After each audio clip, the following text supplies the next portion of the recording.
Look at that rude fucker there, eh? Too late, don't bother to move over. Thank you very much, my old mate. Very good of you.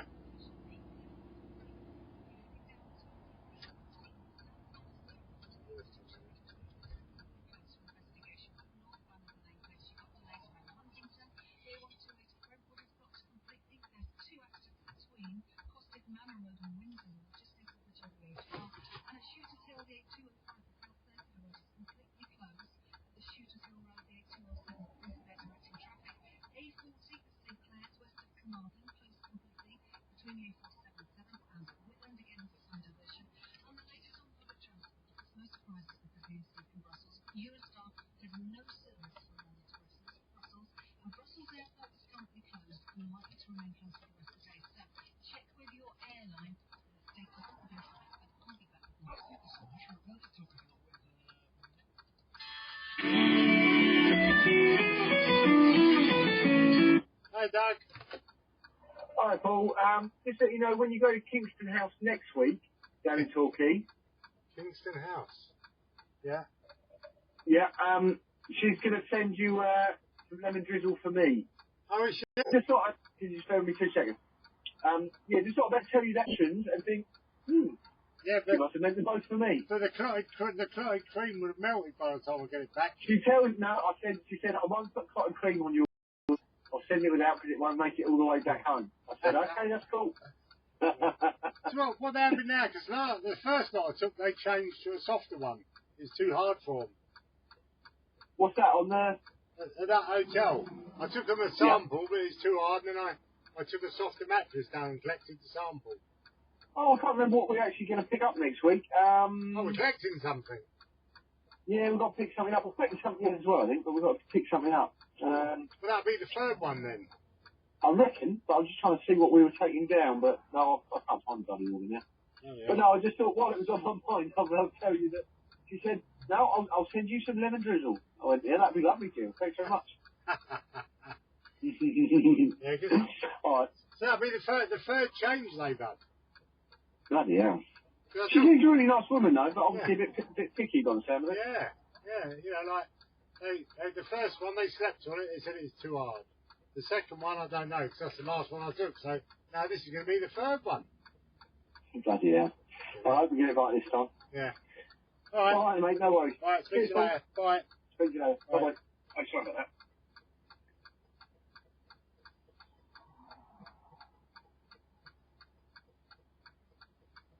Yeah, mate, yeah, they know they've got Sophie's going down there. I think it was a +1 originally. Wait.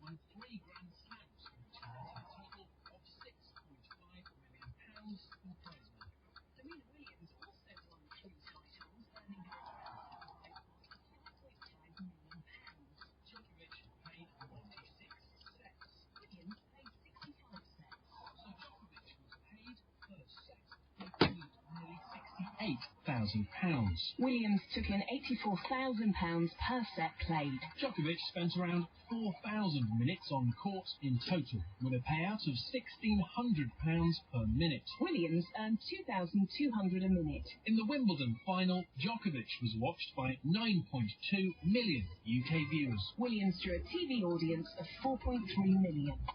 So, those are the stats, and I'm joined to discuss them by the former tennis player Naomi Cavaday and Matthew Syed, the 10 Times journalist. Let's give first the BBC Sports reporter Ben Sutherland. My goodness, this fellow, Raymond Moore, hasn't been to diplomacy school, has he?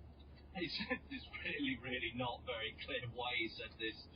He certainly was just... It was sort of off the cuff a little bit, I think, at the end of this press conference. And, trying to be funny is usually the reason, isn't it? It's often given as that, and there have been other examples of these comments kind of going out like that, but it's very curious. And he was, it's slightly sad for him in that he was talking about earlier on in the day about that he wanted to be doing the job for at least the next 3 years, and it's not even lasting another 3 days. But he's shone a light on a sport where, as it happens, the prizes for women are neck and neck with the prizes for men in lots of tournaments. That's right, isn't it? It is certainly when it comes to the Grand Slams, yes. So for all 4 of the Grand Slam competitions, the prizes for the winners are the same. It's been the same, been that way in the US Open since 1973, although only in Wimbledon since 2007.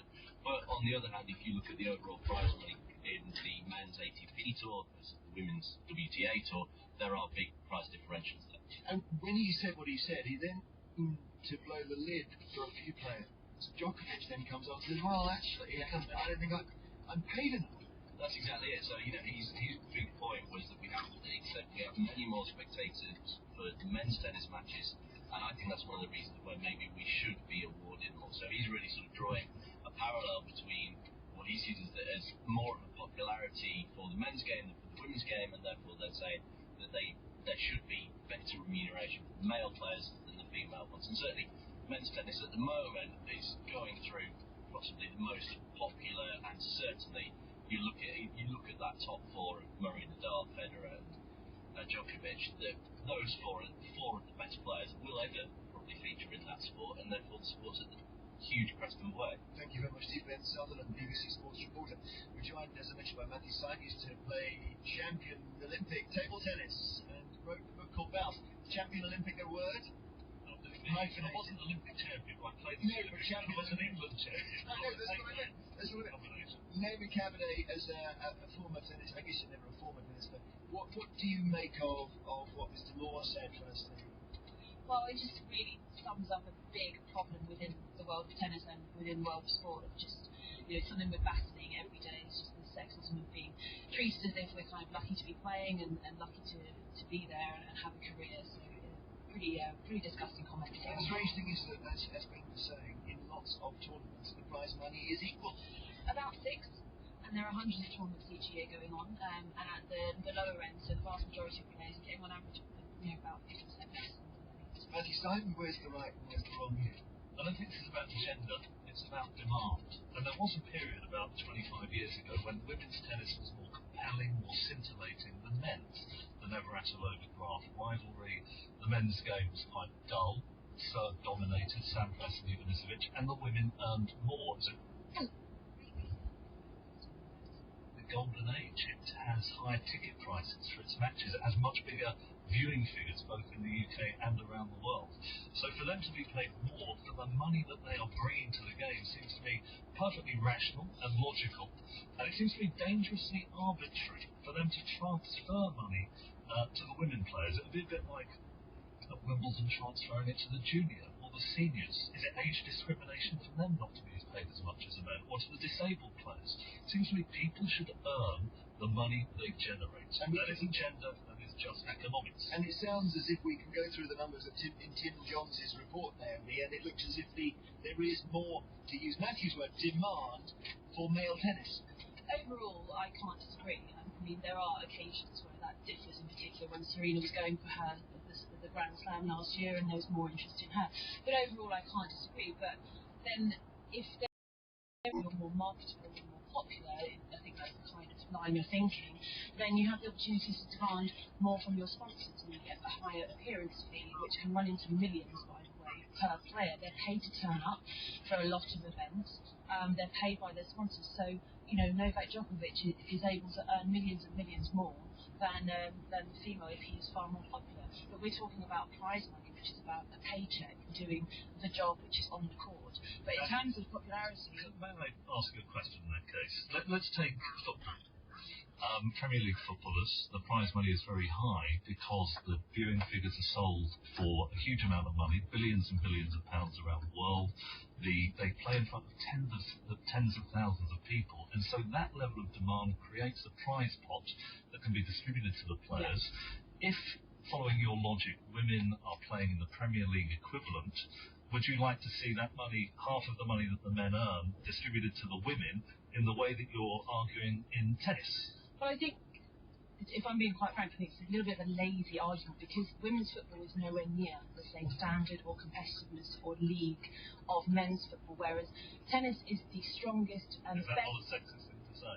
No, not at all, because if you look at sports within women's tennis, in terms of popularity, competitiveness and just general standard, tennis is at the top by an absolute mile, followed by golf, athletics, swimming. Football then comes into the equation lower down. Women footballers have got a long way to go before they're as good at football as women tennis players are at tennis. Well, because I hadn't noticed that. Yes. Women's tennis, the standard, the demand, the popularity and also the work that goes into it, the whole package is totally different to being a female footballer. However, female football is going in the right direction, and I'm sure it will get there at some point. But it's a totally different conversation. Okay, and the other argument, Matthew, that comes back the other way sometimes is they say, well, the reason that the male football is more popular is because if female football, female tennis, doesn't get the exposure. You put it on TV, suddenly people want to watch it. But that logic for me doesn't hold, particularly in the case of tennis. As I say, women need to earn more than men. They do have television coverage around the world. They have the same stadiums, but they don't have as many people come to watch. And if it is at capacity, the amount they resale market is a lot lower.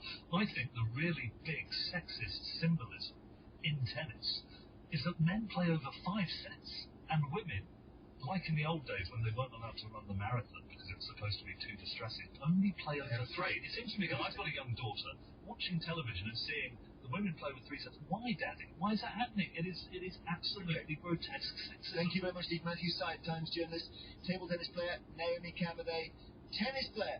Let's just hear a little clip here from going back 40, 50 years. In 1973, former men's world #1 tennis player Bobby Riggs challenged, this became known as the Battle of the Sexes, he challenged Billie Jean King, so male versus female, and it's a big deal. 90 million television viewers watched the pair compete for a $100,000 prize fund, and this is the moment that the man, 55-year-old Bobby Riggs, who annoyed a lot of people by turning up in a dress, by the way, was defending match point. Match point. Oh.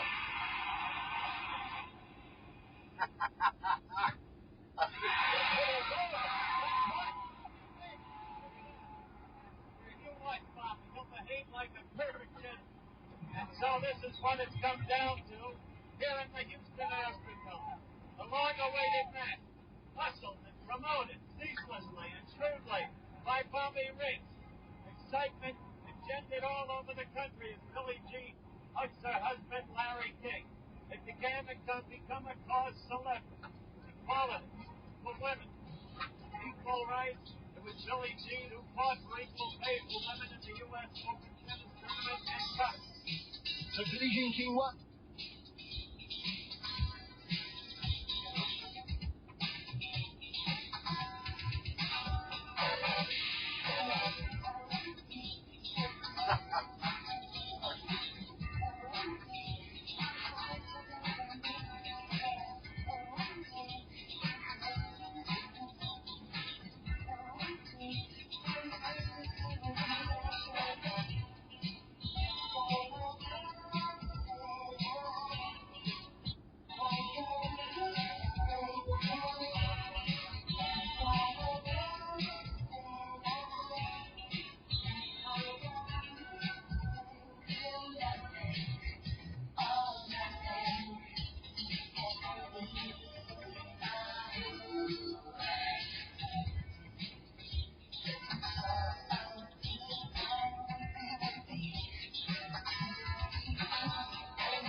The amazing Scritty Pullity, the singer, is green. Would-be's. Okay, let's go to the phones on this and try and sort this one out. The whole business of men and women playing tennis and the prize money. Phil Atwood in Romford, you think that they should get the same prize or not?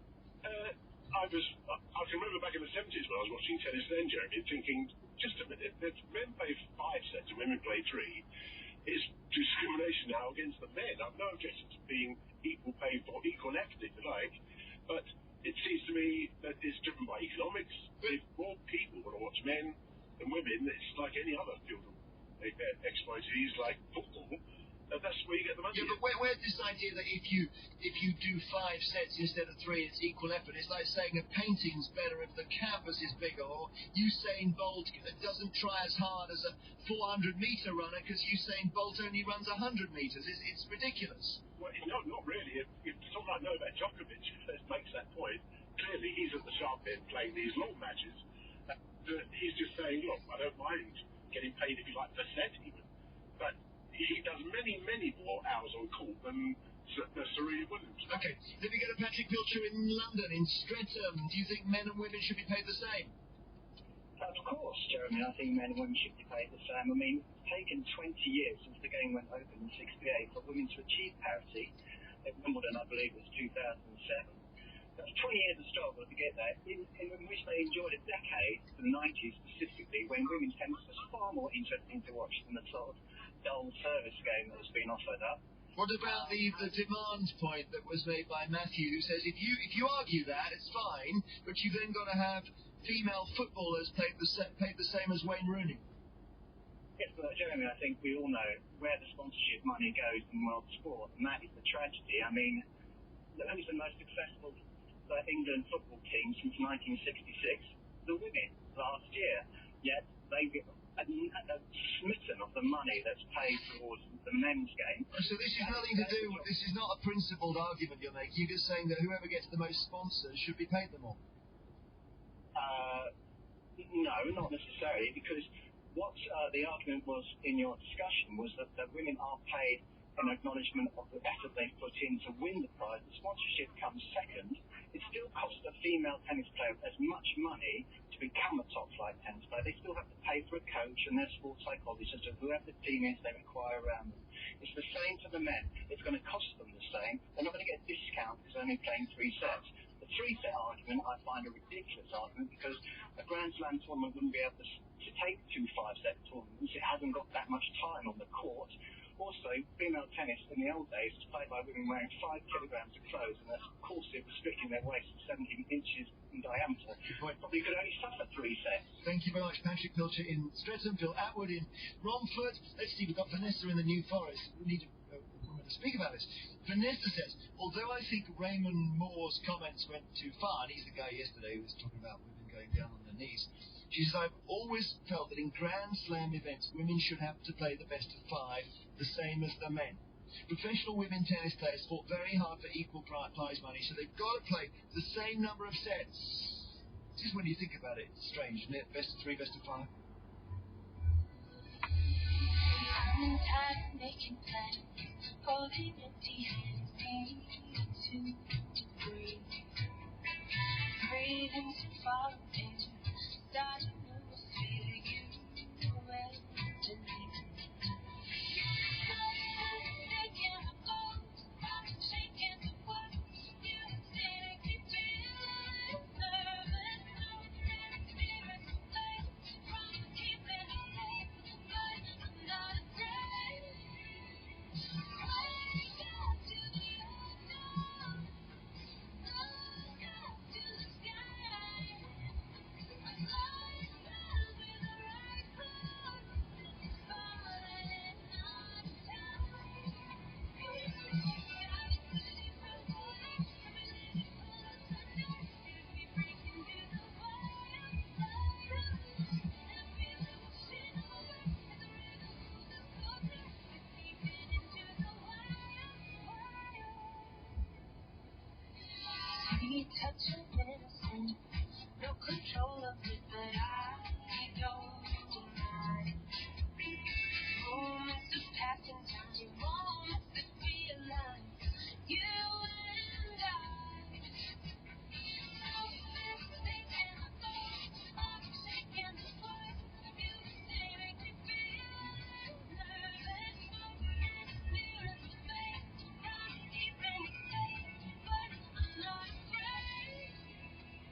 company this afternoon on a very, very serious and sobering day, and we're just looking at all the developments. It looks as if the casualty count in Brussels is rising, so we'll get the very latest from the newsroom in just a tick. Steve Wright in the afternoon on his way after that, and our own Bob Harris, who's turning 70 very soon, is with Steve, plus Sharon Gregory from Swaddling Coats, choosing the non-stop oldies.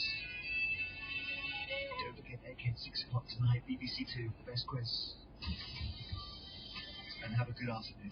BBC Radio 2, online, on digital radio, and on 88 and 91 FM. BBC News at 2 o'clock. This is Catherine Cracknell. Security has been stepped up across Europe after bombers killed more than 30 people in Belgium. Devices went off at a metro station and in the departure hall of the main airport in Brussels. Patricia had just checked in for a flight when the explosions happened. We heard a small sound. The people who were with me said, well, what's happening? And I had immediately something like, oh, this is not good. And I said, go on the ground. And then the second one came, and that was really bad. The second one was like a fireball. I only saw like a big ball of fire. It was like 20 meters from me. Zoya Sheftalovich was outside the Malbec metro station shortly after the blast there. There were probably 12 to 15 people who were lying on the ground outside. They were covered in white sheets. They seemed to be injured. I didn't see anyone dead. The ambulances and fire trucks were having difficulty getting through because Malbec is on Rue de la Loire, which is a one-way street. Belgian Prime Minister Charles Michel said it was a black moment for his country. David Cameron said Britain could offer every support to the Belgian police and intelligence services. The Belgian flag is to be raised over Downing Street as a mark of respect. In Paris, the Eiffel Tower will be illuminated in its colours of black, yellow and red. The Chancellor, George Osborne, has appeared in the Commons to defend his budget after the government scrapped plans to limit some disability benefits. He was going to apologise for attempting to introduce it.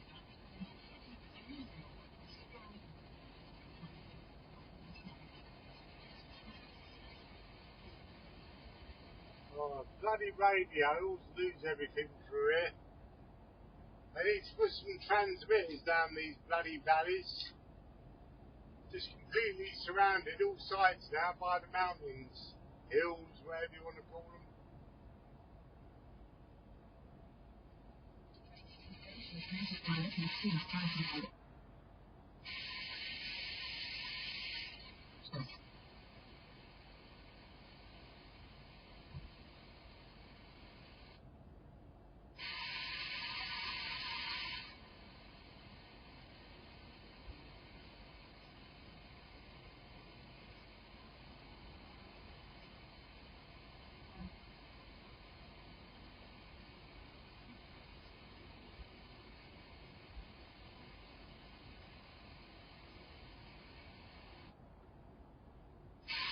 At this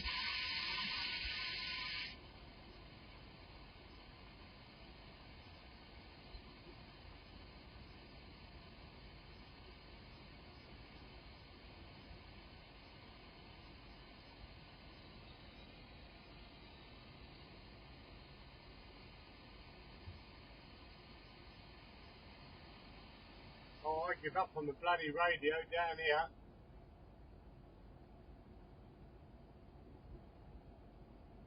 Only 3 miles away from the truck stop now. What's the time? 2.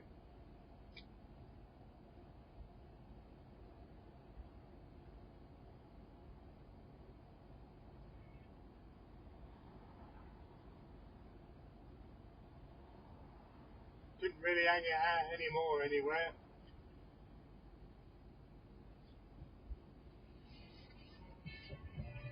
Oh, it's coming back, it's coming back.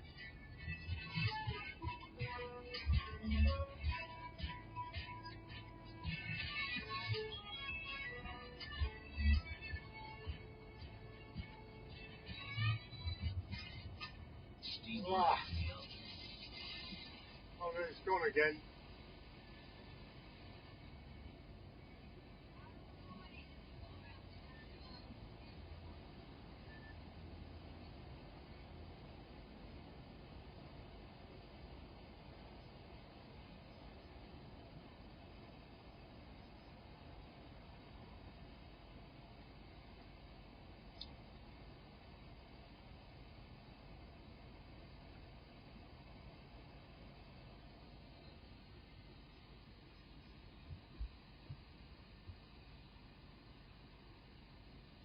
Oh, we don't say I've got to sit at this truck stop with no bloody radio, for God's sake.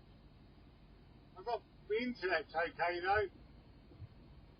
I might have to have the radio over the internet.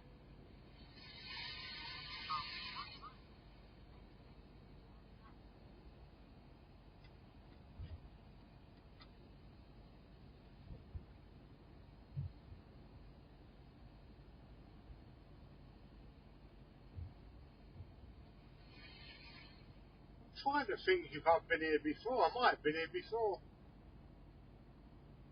I used to come up here doing Cumbria when I first started, quite a bit. They used to give me a break every now and then from London every day, send me up here.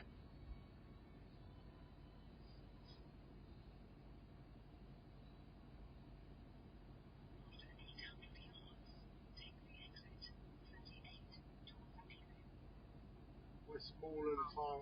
I don't know if I have or not. I know when I get there, I'll see if I recognise it.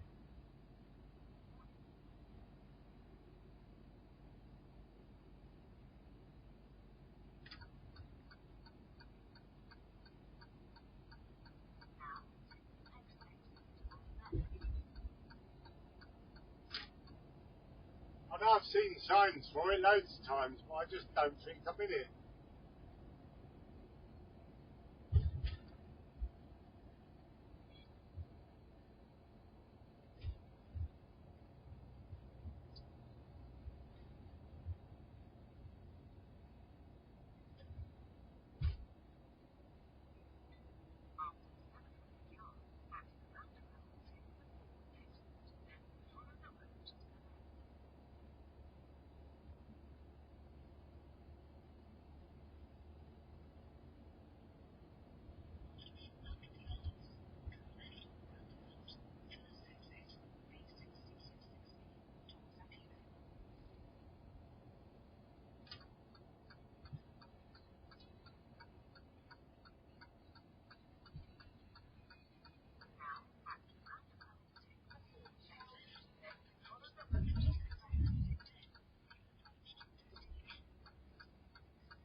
Is this the one I stayed at, where old Adrian come and met me, I think, you know?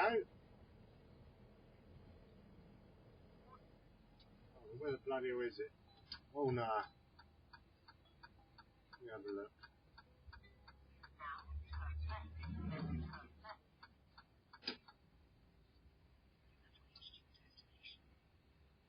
I don't think there's fuel. Freaking hell to go here.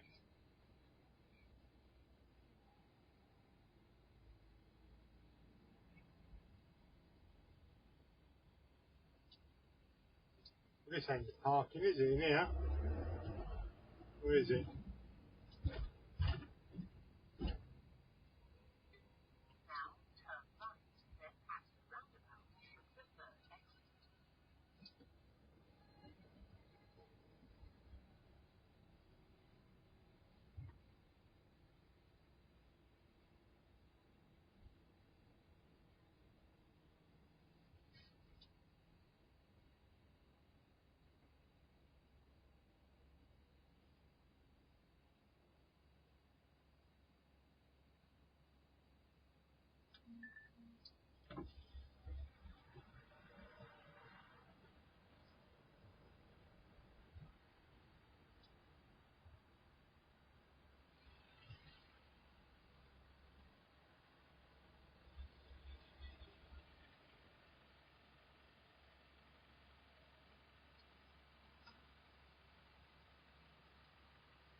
park on the end, methinks.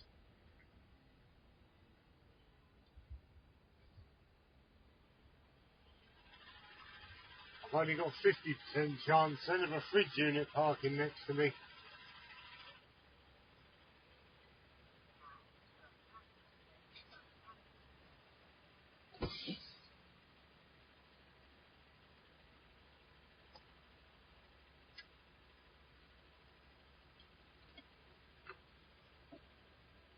I'm pretty sure I've never been here before.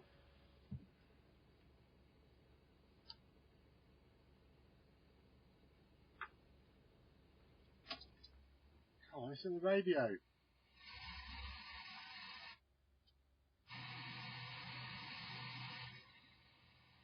Oh, that's a bummer, isn't it? But I have got internet. See what Radio 1's like. Try for another station. Now it's going all the way round without stopping. It's like big bloody hills on all sides round here.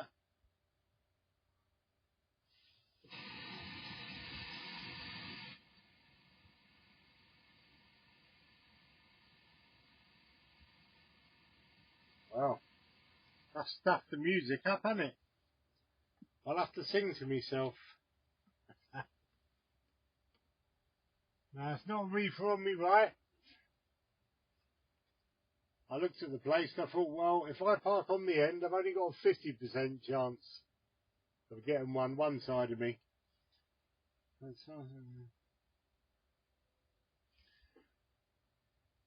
was looking at these digital ones. Our little van we've got to work now, it's got a new digital radio in it. The guy reckons it's quite good going around the country. Bloody Hilfer, bloody hills all round, mate. Where you been hiding? Not going to be much on the radio here. Oh no, it stops there.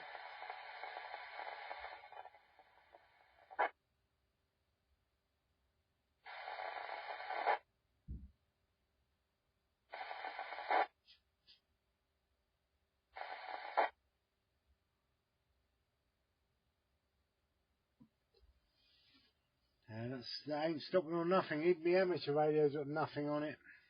What a bummer.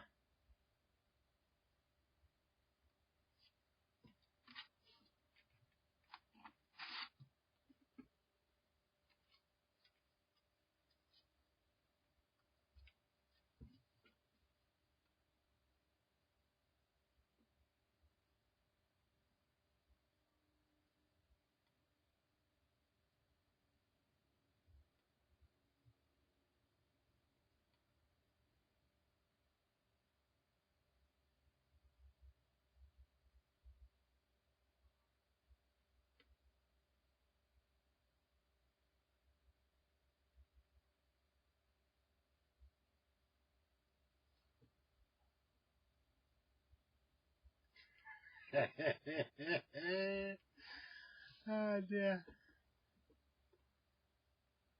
Box is out. Box is out. Underwear. Yeah, let's see what I got on the bloody normal radio. What tuning app?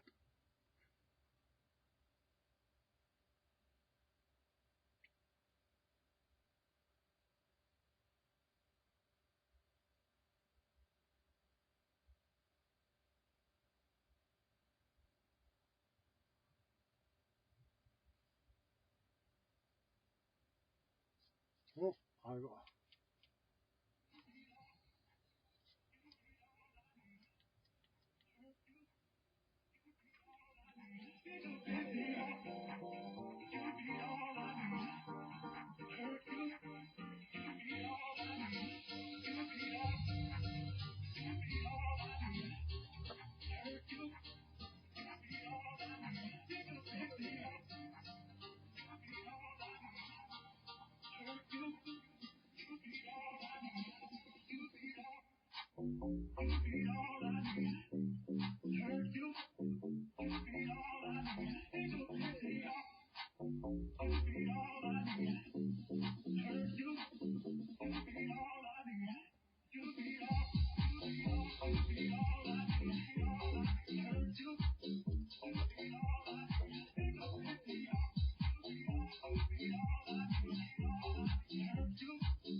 That's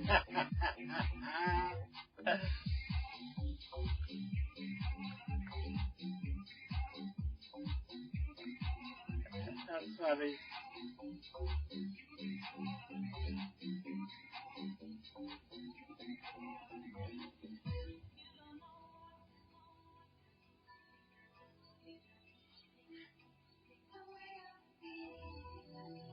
Cheers all. Hopefully you all have a good evening.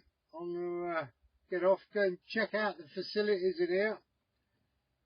It don't look bad actually. Depends on how much the food is, but there's a lot of coaches with old people on, and old people ain't going to pay a lot of money, and nor truckers. So hopefully it'll be some decent nosh here. And looking in, don't look bad at all. Hopefully it'll be some good food. But I've definitely never been here before. Anyway, cheers everyone. Hopefully you all have a good evening. And I'll be back in the morning, bright and early. Very early probably. I'll probably get up at 4, leave here about 5. My first delivery is only 20 minutes away. So I'll get there about 20 past 5. To take the old beds away. They're going to say, yeah, can't take them yet. People are still sleeping on them. Unless they do a fire drill. Anyway, catch you later. Catch you tomorrow.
Abstract and Logic there for that stellar guest DJ mix. You can check them out on SoundCloud at soundcloud.com/abstract-logic and look up Abstract and Logic on Facebook. Say hello on there too.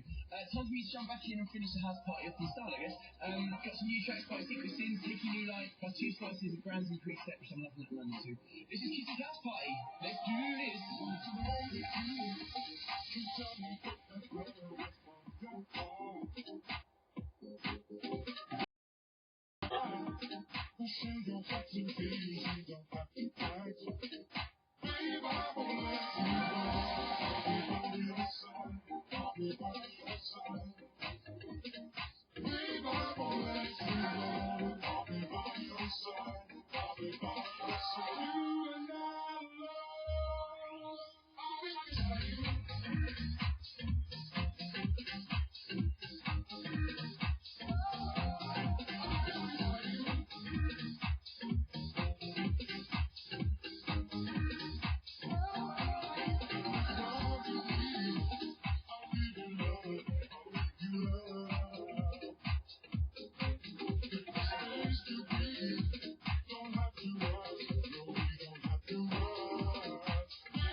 you're listening to DJ Kissy live in the mix.